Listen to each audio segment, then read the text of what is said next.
పంచభూతములు, సూర్యచంద్రులు, జీవుడు, ఈ 8 పరమశివుని యొక్క స్వరూపాలు, అష్టమూర్తి స్వరూపం అంటారు. అందుకే కాంచీపురంలో పృథివీలింగం, ఈ పృథివీ అంతా కూడా శివస్వరూపమే. అందుకే మట్టిని నిష్కారణంగా తన్నడం, కొట్టడం కూడా మహాపాపమే. అందుకే మృత్తికా హరణే పాపం అని మృత్తికా సూక్తంలో, పృథివీ సూక్తంలో మట్టిని నేను ఎప్పుడైనా నిష్కారణంగా కొట్టిన పాపము ఉపశమించుగాక అని శుభకార్యం చేస్తే అంకురారోపణం చేసే ముందు మృత్తిక మీద మంత్రం చెప్పి అప్పుడు పాలు పోసి అందులో నవధాన్యాలు వేసి అందులోంచి అంకురములు పైకొచ్చేటట్టుగా చేస్తారు. కాబట్టి ఈ పృథివీ అంతా కూడా శివస్వరూపమే. దానికి ప్రాతినిధి కాంచీపురంలో ఉన్నటువంటి పృథివీలింగం. నీరంతా కూడా శివస్వరూపమే. నీరు లేకపోతే జీవితం ఎక్కడుంది? సంజీవనం సమస్తస్య జగత సలిలాత్మిక భవ ఇత్యుచ్యతే తిర్భవస్య పరమాత్మనః అంటాడు లింగ పురాణంలో వ్యాస భగవానుడు.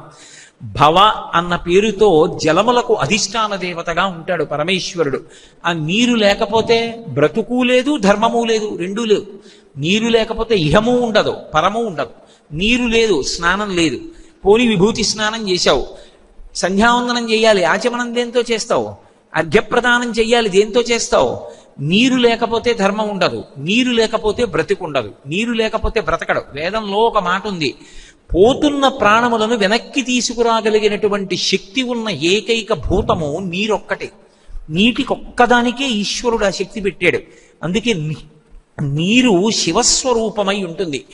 స్పృహ తప్పి పడిపోయాడు అనుకోండి, స్పృహ తప్పి పడిపోయినటువంటి వ్యక్తికి మళ్ళీ స్పృహ రావాలంటే నీళ్లు తీసుకొచ్చి ముఖం మీద చిలకరిస్తారు, కాసిన మంచి నీళ్లు పడతారు, అంతేకాని అన్నం పెట్టరు. ముందు నీళ్లు తాగి ముఖం మీద నీళ్లు చిలకరిస్తే చాలు, ఉద్గతమై పైకి లేచిన ప్రాణములు మళ్ళీ యథాస్థానములకు నిలబడతాయి. నీటికి అంత శక్తి ఉంది. నీరు పవిత్రం చేస్తుంది ప్రధానాన్ని. ఏ పదార్థాన్నైనా సరే, పూజకి పువ్వులు తెచ్చి అక్కడ పెట్టారనుకోండి, ఏమో అంతకు ముందు ఆ పువ్వు కోసినప్పుడు ఏ గొంగళి పిరుగో పాకుతుంటే ఎవరో దాన్ని ఇలా దులిప పువ్వు తెచ్చి ఉండవచ్చు. kasi నీళ్లు జల్లుతాం అమంత్రకం, దానికి ఏం మంత్రం ఉండదు. నీళ్లు చల్లినంత మాత్రం చేత అమృతమస్తు, అమృతోపస్తరణమసి, అవి అమృత సమానములవుతాయి. ఈశ్వరుని యొక్క నివేదనకి పూజకి అర్హములవుతాయి. అందుకే పూజయందు అమంత్రకంగా చేసేటటువంటి ఉపచారం పదార్థముల మీద నీటిని చల్లడం. ఆ నీరు చల్లకపోతే అవి పూజకి యోగ్యములు కావు. నీటికి అంత శక్తి ఉంది. ఈ నీరంతా కూడా శివస్వరూపం. అట్లా నీరంతా శివస్వరూపం అయితే దానికి పూజ చెయ్యాలనుకుంటే జంబుకేశ్వరంలో జలలింగం. అందుకే నీటి నుంచి నీటి ధారలు ఊరుతూ ఉంటాయి.